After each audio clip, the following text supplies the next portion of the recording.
Well, welcome in, ladies and gentlemen. It's finally time. It's not only game week, but we're just days away from LSU versus USC. My name is Bryce Koon alongside Glen West. We appreciate you watching over on YouTube or listening to this podcast in the many different feeds. And we can tell that you guys are listening. Numbers are continuing to climb.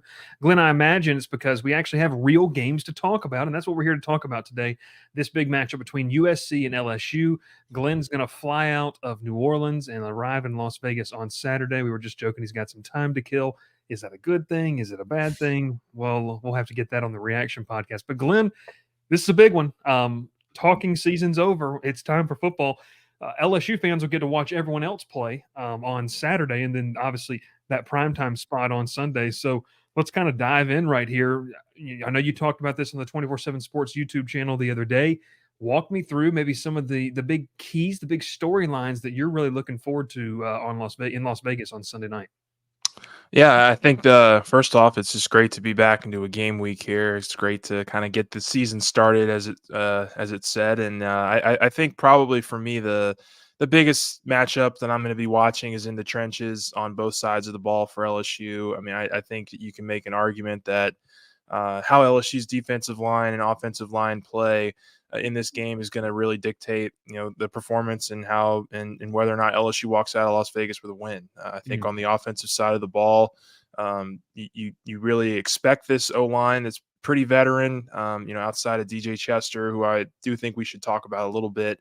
But the offensive line is very veteran here, and guys that just in talking with Will Campbell this week.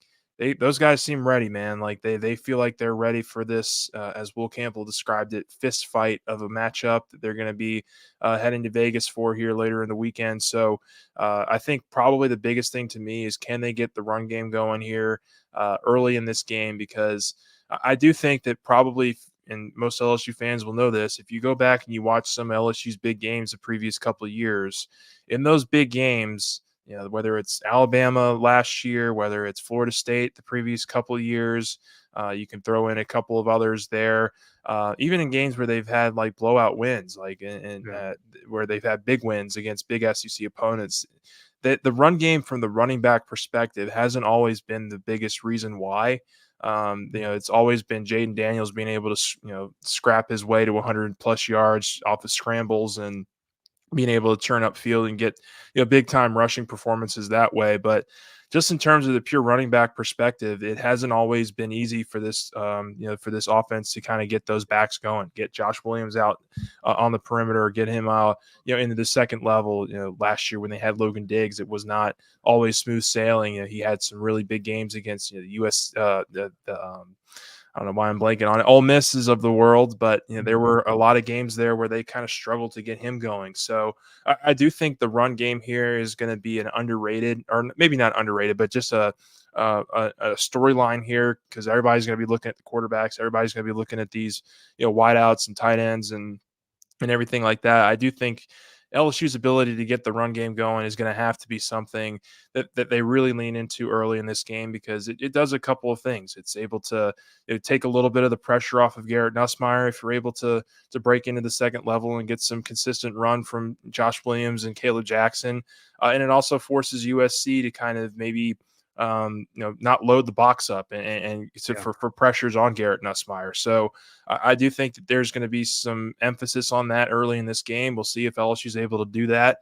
And then on the defensive side of the ball, I think, at the end of the day, Nussmeier and Miller Moss, these are two quarterbacks here that are first-time starters, or going into their real first full seasons as starters, and getting as much disruption in the backfield, as much of forcing a little bit of an uncomfortability factor in this game, I think is going to be really important for LSU's front seven, starting with Harold Perkins and Savion Jones, Jacobian Guillory, Paris Shand, Deshaun Womack, all those guys really working in unison in that front seven to kind of get Miller Moss out of his game. We do know that Miller Moss is a guy that isn't going to be like the flashy kind of quarterback that they just had in Caleb Williams, but he's going to be able to move his offense around if LSU gives him the time to do so. And he's got a lot of experience or a lot of really dangerous weapons on his side of the ball as well. So I do think this is going to come down to the trenches to a really big degree. Mhm. I think we just have to wait until Sunday to see how it all plays out. But just what about you? Is there any one matchup or any players or anything in particular that's kind of sticking out to you as we get closer to kickoff? Well, it's really kind of what you hinted at. So great minds think alike, and we talk about this offensive line and DJ Chester specifically. Glenn, I mean, look, the buzz around LSU through fall camp and offensive line was, or throughout fall camp in general, was this offensive line.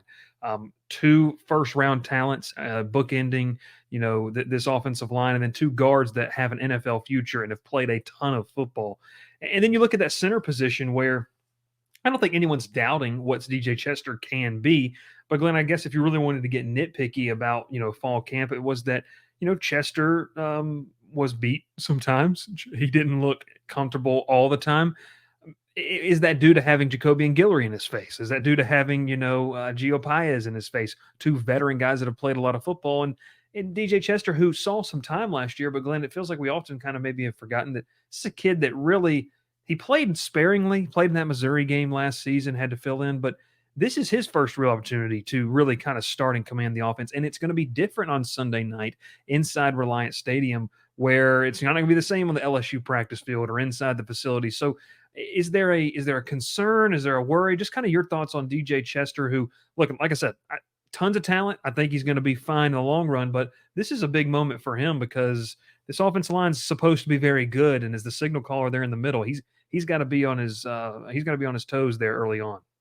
Yeah, it's a great point, and I'm glad that Sonny made him kind of the player to maybe the secret weapon. We did our staff roundtable, and Sonny put DJ Chester as his kind of secret weapon for LSU, and I do think that he's going to be kind of an underrated component to this because, like you mentioned, the offensive line has so much veteran talent returning that he's kind of the new man to the block, and I do think it's going to be important for him to get the snaps right. I think the one thing that you can't have as an offense is getting behind the chains. And at least for this first game, in my opinion, I don't think LSU can work at a consistently behind the chains kind of model and still be able to win this game.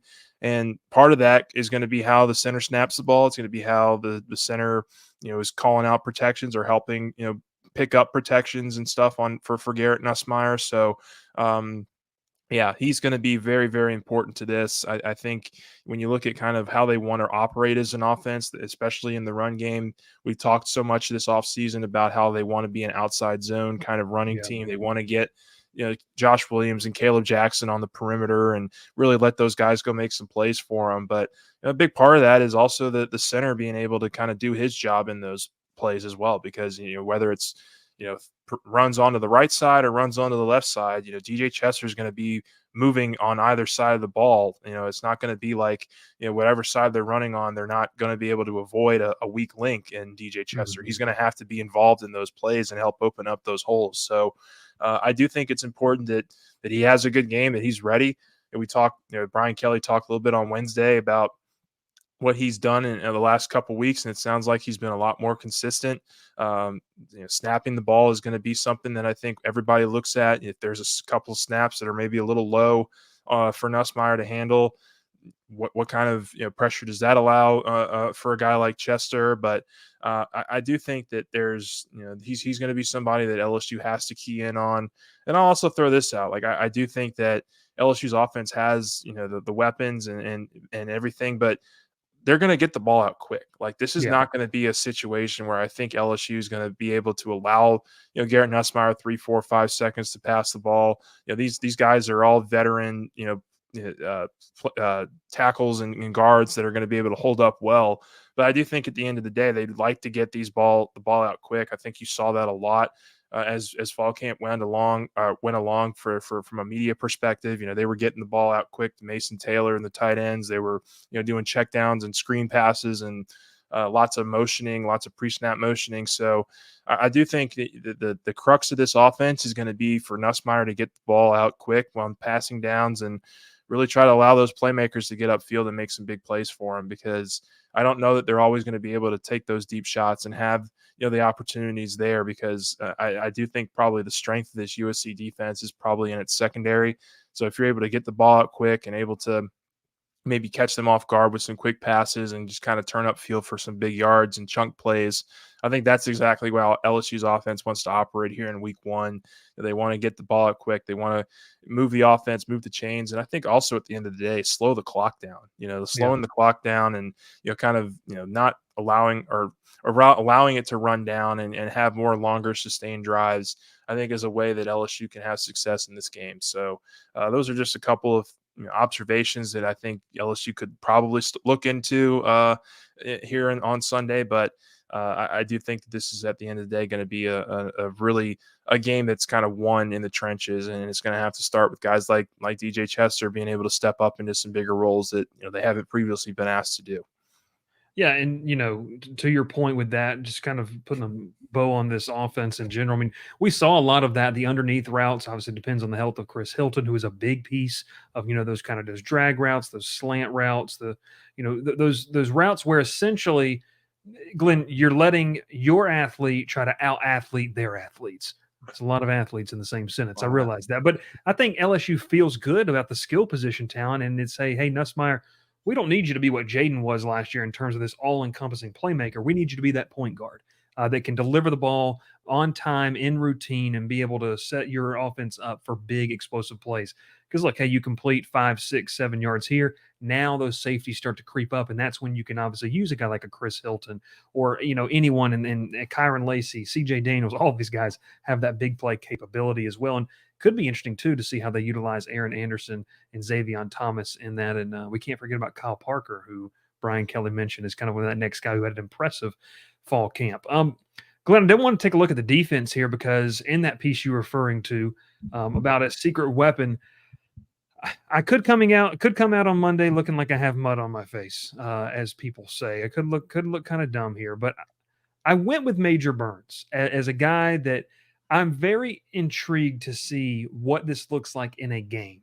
With him playing at the star position, him playing up, we have seen Glenn like Blake Baker unleash pressure on Garrett Nussmeier in the offense. Now, to the extent that they'll do that actually on Sunday night, I think that they should. We talked about not letting Miller Moss get comfortable, but I think everyone knows where number 7 is going to be on the field, and Harold Perkins. You know that they're going to try to unleash him in different ways. If Major Burns is a delayed blitzer or kind of playing up in the run game, I think that's exciting in terms of when you're an opposing offensive line and you see, okay, here's 7, but now 8 comes streaking in from, the kind of the second level on a delayed blitz. And with his speed honing in on Miller Moss, like to me, he could be a weapon and he could be a Swiss Army knife for this team. I know that the past year or two has been kind of this up and down roller coaster for Burns and the fan base, but wanted to get your thoughts on him and maybe just another name or someone else on the defense that you're obviously watching.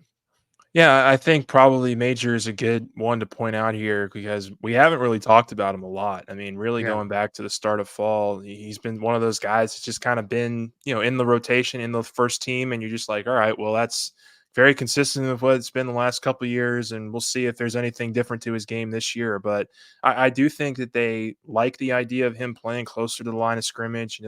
These last couple of years, he's been so far back as a deep safety, kind of the last line of defense. And I think when LSU is allowing all those explosive plays and everything, it's really easy to point to him as kind of the guinea pig or the guy that kind of is the consistent one that to get the brunt of the The scapegoat. the scapegoat. That's a good way to put it. Yeah, but I do think he's somebody that if he gets into the backfield.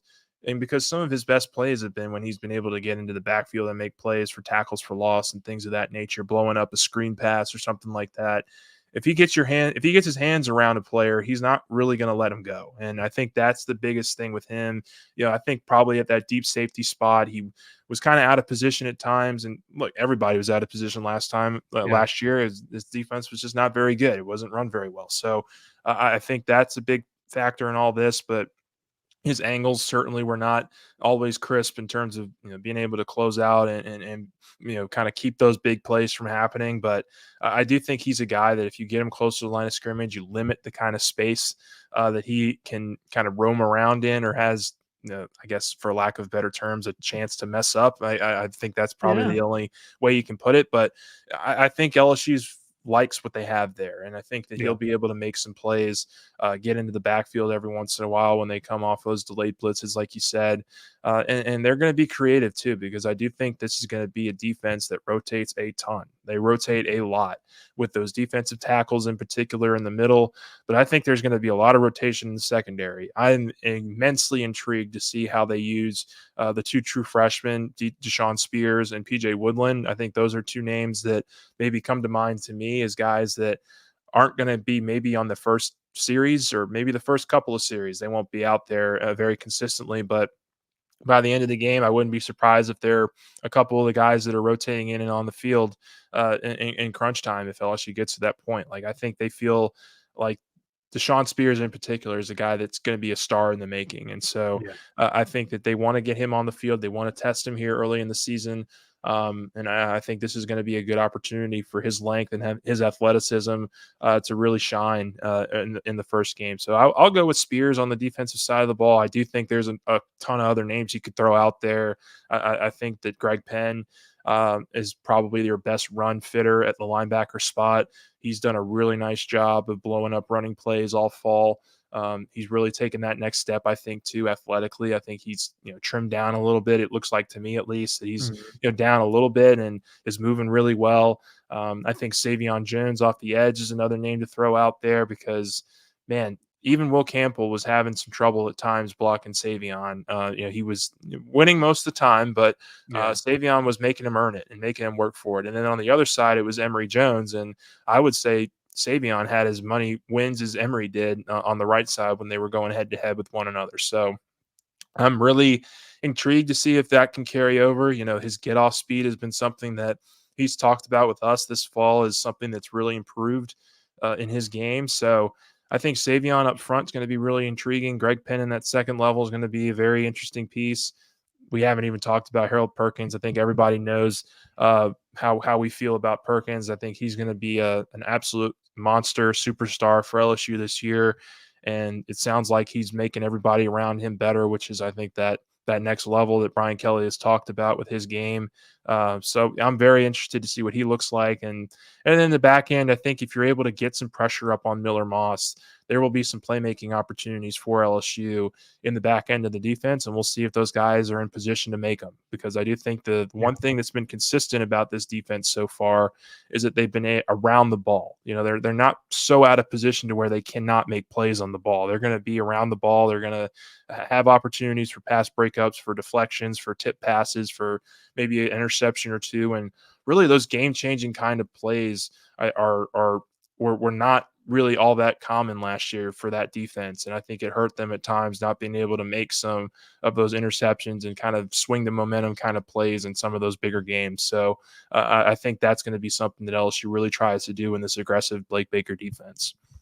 Yeah, it's gonna be fun. I mean, it's gonna be fun to watch what Blake Baker's like in a game setting as a DC calling plays for LSU. I mean, you can go back and watch all the Missouri film you want. I think people are just excited to see this group, as are we, go up against somebody else in a different uniform. That's gonna be the biggest thing because at some point during fall camp, you start to kind of know the tendencies. You understand what the offense might be running in terms of that, and so you kind of have to, like I say, you have to carry all that with just a grain of salt. Like you got to be wary about what you're looking at. But Glenn, one position group that I'm going to have to start including in my weekly grades, and we'll kind of end it here before we get our prediction time. Special teams, the Yeah. punter situation, because that was one that you talked about a lot, especially in your roundtable piece. Special teams have haunted LSU at times over the past 2 seasons. They have, and part Especially in of openers. Yeah. especially in openers. Yes, you don't have to go too far back to look at that. So, Damian Ramos, okay, you feel solid about what with Damian Ramos, the punting situation. How much of an issue could it be, and how important is it for LSU to kind of find what they want? And Brian Kelly did talk about it. It could be situational with both guys going forward. Yeah, yeah, I think it's why I put those two guys on there, Peyton Todd and Blake Oschendorf. I think you feel pretty comfortable with Damian Ramos at this point. I think he's solid. kicker for you. I think he'll be able to boot some kicks in for you if it's not too much of an ask in terms of yardage. Like, I don't know that LSU feels very comfortable with 55-yard plus field goals for Ramos, but I would say 50 and in is probably about his range. And then I do think that in the return game, Xavier Thomas is obviously here for a reason. They brought him in to maybe bring a little bit of a pop to that group and Yeah. see if he can't make some things happen in the punt return and kick return game. So really what this really boils down to me is the punting situation. And look, I've talked to a couple of writers and reporters on the sidelines as we've been in these practices, and if usually the old saying is, if you're going into the season with two punters, you don't have any punters. And I think we've seen some inconsistency out of both Peyton Todd and Blake Oschendorf, which I think is a little bit concerning, especially in this game, because I don't think there's going to be any bigger tests for this punting unit and for this LSU team all year than Zachariah Branch at the punt return position and what Yeah. he can do for USC. I mean, that guy is just an absolutely He's a menace. explosive monster athlete in the punt return game and the kick return game as well.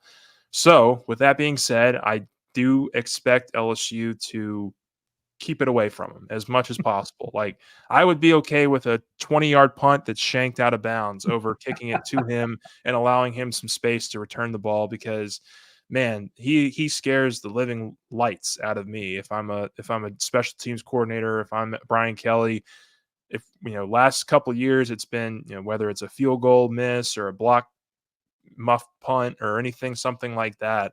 I think the big thing that could hurt LSU in this game from a special teams perspective is Branch either taking one to the house or flipping field at an inopportune time. Like, there's so many ways I think that he could hurt you in that punt return game that I would just steer clear of him, man. I would really try to, whether even if the punt goes 20, 30 yards, I would just keep it away from him as much as possible. And we'll see if that is something that transpires. I mean, I think LSU, they've been, I think, a big reason why we've gone out in these practices this fall and we've seen like 15, 20 minutes worth of special teams drills, like for 8 or 9 of those practices, is for moments like this. Like, they Yeah. have to be prepared to keep this thing in check and not allow the guy like Zachariah Branch, who's probably the most devastating punt returner in the game right now, to beat them and give USC some momentum, maybe where you don't expect or really want to see it happen. Yeah, and you talked about that. You go back to last season, his freshman campaign, there's been multiple instances of where he makes a big play on special teams. He might not return it for a touchdown, but then Miller Moss or Caleb Williams is a guy, and they did this in the bowl game, and Caleb Williams did this last year. They'll go to him over the top on the very next play to try to keep that momentum rolling. And so it's one of those situations where even if he only gets 15, 20 yards on a return, you got to account for him coming right back on the field. And he's a guy that USC is going to want to utilize early and often. It feels like, and get going. All right, Glenn, it's prediction time. I know where I sit on this. Do you know where you sit on this? How are you feeling rolling into Vegas? What's you can give a final score if you want. I think the spread is 4.5. Last time I Yeah. looked, 4 points, something like that, 4.5. So where do you sit with this here on as we record this on Thursday afternoon? What's your prediction for what happens on Sunday night? Yeah, I said this with the CBS folks here, or I should say the 24/7 folks on the national side of things, but I think it's going to be fifth time's a charm. I think LSU is going to be able to pull this thing out and finally break this vicious cycle of losing the first game of the year, where heads are rolling and it's the end of the end of the world after week one. I think LSU. Just by everything that we've said and talked to with players and coaches this offseason, they've been gearing up for this game and they've been Hmm. gearing up for this moment. Not to say that these games in the SEC don't mean anything, because of course they do. That's going to be where your season's really defined. But I think this game against USC is as big of a game, if not bigger than all of them. Like, I Yeah. really truly believe that this is a tone setting kind of game for the season. When you've had so many disappointing losses the last couple of years, like this group has, and like the nucleus of this group has over the last couple of years, when you think about some of the players who have played in those games the last couple of years and have been on the short end of the stick, just being around the locker room after those games, it's not a great feeling that you get when those guys are walking on the buses. I mean, when we were in Orlando last year and they lost by 21 points, it was a funeral type of setting. It was a Yeah. wake. It was not a very spirited group that was walking out of the locker room. So getting this win is extremely important. I think the players know this. I think the coaching staff has pumped these guys full of energy. I don't think this is going to be a team that's caught off balance from a preparation standpoint. I think it's going to come down to performance and execution on Sunday. And I do think that LSU is going to respond. I think that I see this game kind of in that 35-30 range, 34-27 kind of range. I think LSU is going to be able to win this game. I think that they have a little bit more talent in the trenches than USC. And like I said, I think that this is a game that's going to come down to who wins in the trenches. Is LSU able to expand the running game a little bit more, take some balance in the offense, and really kind of help Garrett Nussmeier work into this game as he sees fit? We've seen Nussmeier in the bowl game. It took him a little while to get cooking in that bowl game against Wisconsin, but I thought he was pretty flawless in that second half. I thought he did some really nice things in the second half, including that big long drive to win the game. I would imagine that this thing comes into a fourth quarter situation here, and it's about which offense plays better, which defense gets a crucial stop and off the field on third down. I think LSU's in a really nice position here to get this first win, and I would venture to say it's going to be a Tigers win somewhere in that 34-30 range. What about I you? like that. I like that prediction. I'll go ahead and start off with mine. I have LSU winning this one 38-30, so covering that spread. And a lot of the things that you said, I'll echo it. I mean, I think this game could come down in the fourth quarter where both teams are really starting to find that rhythm in the second half, shake off the rust in terms of playing against someone else. But can LSU's defense, do you trust LSU's defense more to make the pivotal momentum shifting play? Then they had so many chances. They don't have to be the 85 Bears. I mean, no one's expecting, or the 2011 group. I mean, they just have to be a group that they bend, but they never break. Too often last year, they broke. And so in week one, I think that we'll see. He's coming to take. I don't know if we'll see all the fruits of the labor of both defenses. I think USC's defense is going to be better than it was last year. But just due to the nature of the offenses, I think it's going to be tough to play great defense, I should say, here in week one. But I do like LSU winning this game. I feel confident. And the last point I'll make with it, you mentioned you don't think they'll be caught off guard. That is something that still rings true. And I watched the press conference of the day when we were in Orlando, and Brian Kelly said we just weren't prepared. Like we weren't ready to play. And I think it'll be very interesting if LSU were to lose this game and you heard another sentiment echoed.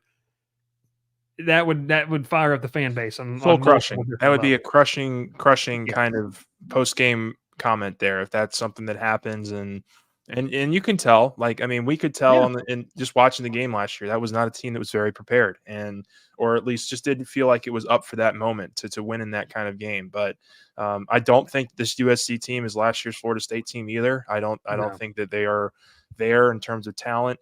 I think that their defense, they're going to be starting a ton of new guys. They're going to be starting so much turnover there. I think the one thing that LSU has going for it on the defensive side of the ball is that they have some relative continuity in terms of returning pieces and guys that are expected, that were on the team last year, that are expected to kind of raise their game to another level. So I think LSU defensively is working ahead from that perspective. But yeah, I also just think that maybe, and look, we've talked with the USC beat writers about this too, guys that are around the team pretty closely. I don't think they're expecting this to be like the season for USC. I think they still think that USC's maybe a year or two out. But what have we heard religiously from Brian Kelly and these players from spring ball? 10 wins you're isn't good bringing, enough anymore. 10 wins is yeah, not good enough anymore. We want to be in the college football playoff. We want to be competing for SEC championships and national championships. And we'll see if they can put their money where their mouth is, because there's no better place to do that than Las Vegas. yeah. And hey, So I wouldn't mind a home playoff game in December in Death Valley. That'd be kind of fun as well. And it all kicks off on Sunday night, so make sure you tune you in. didn't like that? I thought that was a great way to end it. Money That where was their mouth is in Las Vegas. I guess that maybe was I, too on the nose. I don't know. I don't it know. was good. It was good. I thought that was clever, but It was good. It was good. A golf clap for you. There you go. I like it. I like it. No, hey, college football all week. Hope everyone enjoys watching the games. Saturday is going to be a lot of fun, loaded slate, and then Sunday night LSU gets the spotlight all to themselves along with USC out in Vegas. Glen's going to be out there with some great coverage. We'll be out here in Baton Rouge with some awesome coverage as well. In terms of written coverage, if you want more insight, we're going to have that leading all the way up until kickoff on Sunday. So make sure you check out the Go 24/7 site for that.